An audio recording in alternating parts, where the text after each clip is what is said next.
Television programming in Spain has undergone a bit of a transformation over the past decade, changes that are partly driven by economics, partly by politics.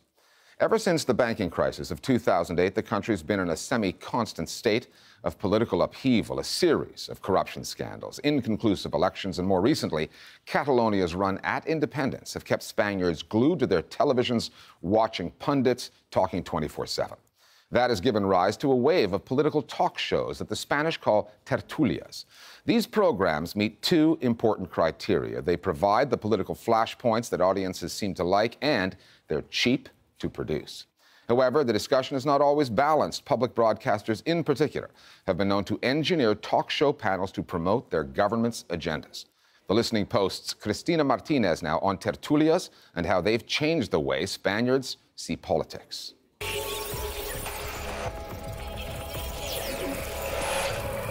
Seguimos en Buenos Días, Madrid. Tarda benvinguts a Tarda Oberta d'aquí uns minuts. Muy buenas noches y bienvenidos a la noche en 24 horas.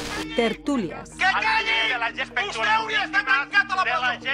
Spanish political talk shows that offer a running commentary on the day's news are dominating television output hour Es tremenda la imagen política que están ustedes dando, señores.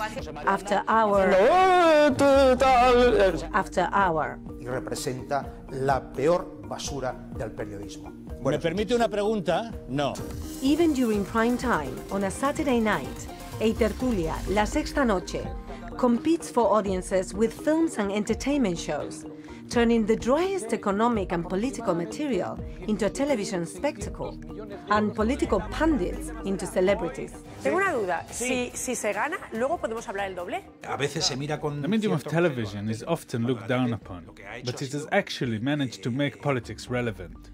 And I believe that television has an ability which the printed press doesn't have anymore. TV has made politics more open, accessible. The fact that our national debate is now considered premium content and is watched by many people feels fantastic. Eso es fantástico. Eso es fantástico. De las tertulias de crónica social, tipo Salva. Political debates seem to have adopted the practice of gossip shows to get record audiences, and it looks like it's working. Me han contado, dime solo si es verdad, que te llamaban Don Pantuflo. ¿Es verdad? Behavior that previously would have been unthinkable is now accepted, like biased interventions by moderators or the use of insults during prime time. Digo, si vamos a lo personal, está usted muy gordita para el hambre que se pasa. Pero no es necesario. Sí que es verdad. It is true that lately, politics are as widespread on television as cooking or football shows, with practically the same kind of structure. But that isn't negative. Debating is a good thing, and it has its roots in our literary circles and cafe culture. Also, this format has been very successful because it's much cheaper to produce. Y del formato. Which counts, given how hard the Spanish media were hit in 2008. The same economic recession that saw housing prices collapse and Spain's GDP tank forced media outlets to come up with cheaper forms of programming. By 2011, the recession had sparked an anti-austerity movement that took to the streets and infiltrated TV studios. Gracias por estar aquí, haber dejado por un par de horas la Puerta del Sol. Some channels saw an opportunity, producing tertulias that were political with an element of showbiz. The industry was in crisis and found a winning formula. Creo que hubo una especie de miopía. I think that mainstream media at the time were badly myopic. Public opinion was heading one way and the media in another. Some TV channels understood this problem, like La Sexta, that the public wanted explanations of what was happening to them. Perhaps also because the economic crisis hit mainstream media outlets too, and they were made very financially dependent. This affected their editorial lines. They lacked freedom. Since the crisis, the hours people spend watching TV have increased greatly. Why? Because people don't have enough money to go out for dinner. Sales of frozen pizzas and other ready meals have rocketed.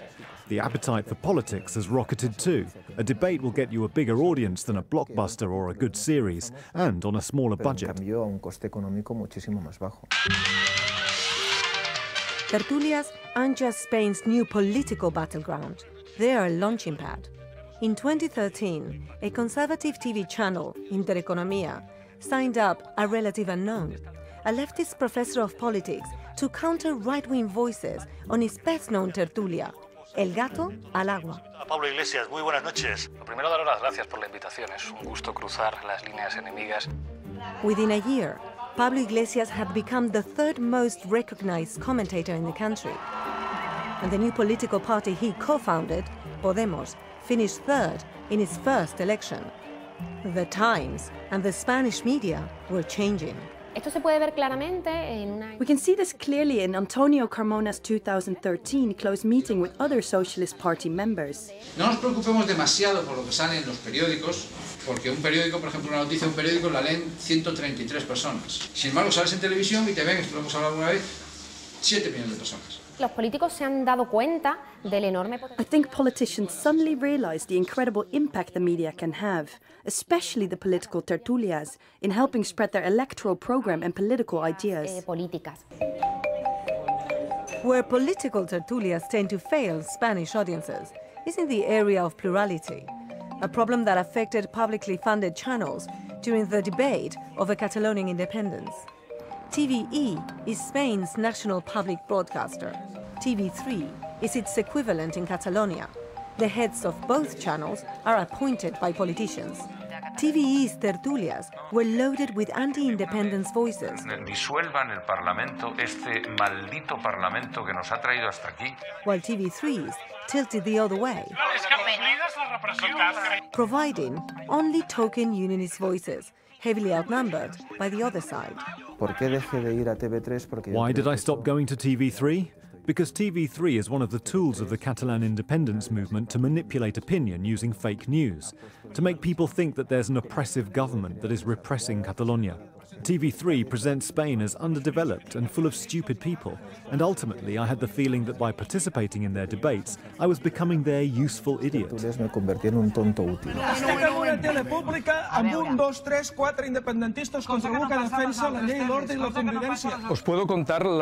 I can tell you how hard it can be to find a pundit who's not pro-independence.